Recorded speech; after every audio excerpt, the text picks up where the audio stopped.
All right, let's move on to the internal organs and where they can all be found on the face.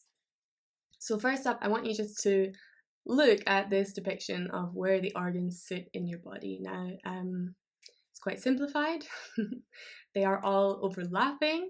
Obviously, they're very compacted. If you just feel sort of your belly and your rib cage, like so many different things are contained in this space. So it's a very sort of not claustrophobic, but busy and condensed sharing of space that's taking place between these different organs who all have very individual personalities and functions. So they really are a family. This is what it would look like if I were to draw a map of the organs on my chest and torso. And very simply, what we're going to do is we're going to take that map as if it has been drawn on our body and bring it up to our face. So the reference with regards to proportions and where we're going to place this can be found in two ways. They're to do with similar forms. So there are two references that indicate where on our face reflects, in particular, the internal organs. The first is the breasts, which are nicely displayed on this lady, and they correspond to the area of the sockets of the eyes. So in terms of similar form, things looking alike, you can actually really see how if you were to draw a circle around here and put a point in the middle on top of my pupil, how the whole thing actually resembles a lot the shape and the form of the breast. So this is the same for men and for women.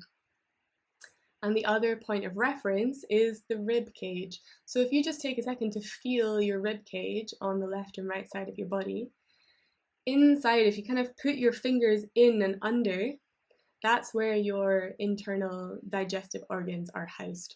And so on your face, you have a very similar bone of the cheekbone. And so you can take your thumbs and just feel that area and feel the similarity of the shape. It's really amazing how the lowest rib in the rib cage sort of corresponds to this zygomatic arch in the cheekbone.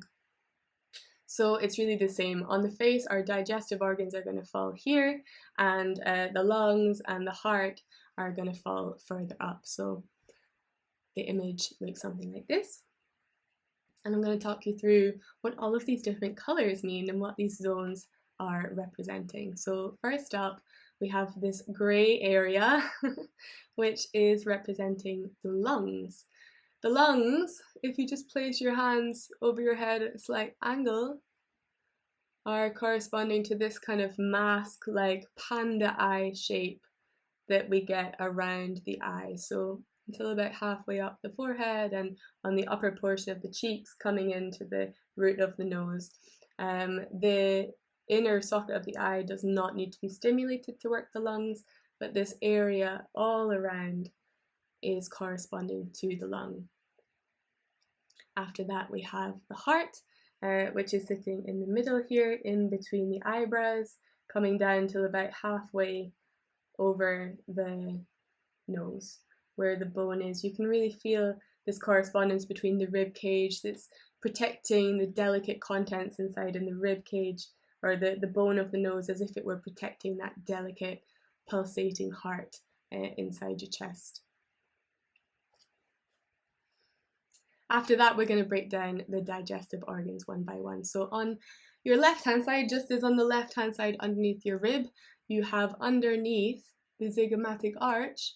That means tracing all the way from your nose, underneath, feeling your way along the zygomatic arch towards the ear.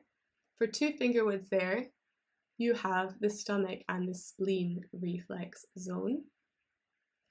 And then directly on the other side of that, just as you have in the body, the liver and the gallbladder, you have on the face, underneath the zygomatic arch on the right-hand side, for 2 finger widths, coming all the way to the ear, starting at the nose. So there are some points noted on here that are kind of especially nice to stimulate and to work specifically with these organs. On the left-hand side for the stomach and the spleen, this has a lot to do with like nausea. So if you're feeling nauseous, I want you to remember that there are some key points for the stomach, and take the pad of your index finger and place it here just covering the nasolabial line right next to the nasal wing on your left hand side, and just massaging there, kind of underneath the cheekbone in a round circle. It's not a tiny area, yeah? You can also really use your thumb. It's a little bit more awkward to show you, but this is what I like to do. If I'm feeling at all nauseous, those are key points for the stomach and spleen, and it will basically help to send things down or send them back up. And then meanwhile, on the right hand side for the liver, you can take your finger underneath your nose and trace straight out to underneath the pupil of your eye. Check in your mirror when you're looking straight ahead, and you'll feel, for some people it's bigger and for some people it's smaller, but there's a little keyhole in your cheekbone there that may have, you know, a strong sensation when you touch it. That is a key point for the liver. So if you have in particular a liver issue that you know about, or you want to work very specifically with the liver, I'm going to show you the zones for that, but it's worth also stimulating this particular point in that case. Okay, next up we have the pancreas.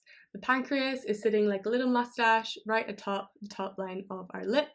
The lip itself is never included in the reflex maps, neither is the inside of the nose, okay? Inside of the mouth also excluded, but this whole section then between the nasolabial lines underneath the nose and above the lip corresponds to the pancreas. But you're going to see that actually a lot of the digestive organs and other things are overlapping. So next up we have the colon, which is starting on the right hand side of your face. And just like in the body it's coming up on the right hand side, it's ascending on the right hand side of your face like this. It's coming in underneath your nose and working its way to the other side, just like it moves across the body. And then it's coming down into the hollow of your chin and out. Out. And this little point here is the exit point, the anus, so to speak, at the end of the colon. You also have the small intestine, which is kind of housed inside of that projection of the colon. So it's this area around the lips, more or less, up until like on top of the pancreas section, and then also underneath the chin, underneath the lips, sorry, up until the chin. And then we have the kidneys. The kidneys are right in here. When you give me a nice smile, you can see this curve that's formed very naturally by the curve of the structure of the face here. This corresponds to the kidneys, and it's really nicely resembled by its form. So just like that, you can take your index finger and feel your way around. You can also use your thumbs. This is more or less the zone corresponding to the kidneys. And then the bladder is this full part of the chin.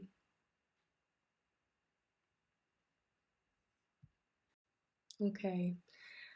Another sort of cosmic law that's informing this level of reflex knowledge is one that says, as above, so below. Like everything that's happening up there is happening down here, or at least reflected. So this is taking place at the level of the reflex maps this way. All those organs that we have down here are being reflected onto the forehead. Now, this is particularly relevant for you to know because it's basically expanding the search area, just like we did with the musculoskeletal maps. It's giving us more opportunities to converse with our organs, converse with the body, and yeah, to have a different reference point for where these areas are. So let me talk you through them quickly. The colours are the same, and we're going to go, if I can remember, in the same order. So first of all, the lungs are coming now further up, halfway up the forehead. We saw that a little bit already. The heart has been flipped, so it's actually landing further up the forehead, and we're going to have a larger area for that.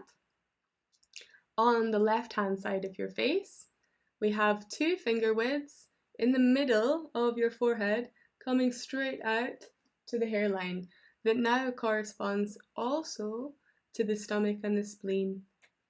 And it's the same on the right hand side. We have 2 finger widths starting above your eyebrow, coming along to the hairline that correspond to the liver and the gallbladder. After that, this kind of awkwardness of where things are, let me see. We have somewhere around here the pancreas. It's really not very defined, so we don't have to really worry about working with this too much, although you might have an indication of pimples or lines or some other correspondence. Kind of around that and slightly above that, we have the small intestine, and that's contained within the large intestine. So it's been flipped. The large intestine then is coming down on the right hand side, along to the left, up, in and out. And finally we have the kidneys, which are kind of at the barrier of the colon, but easily found then by tracing from the kidney projections we had here straight up. And they're not coming all the way to the hairline, they're a little bit below, and you will really feel some dents here. So again, for a nice finger pad distance, this is where you have your kidney projection. And then finally you have your bladder here at the middle of your hairline at the top of the forehead.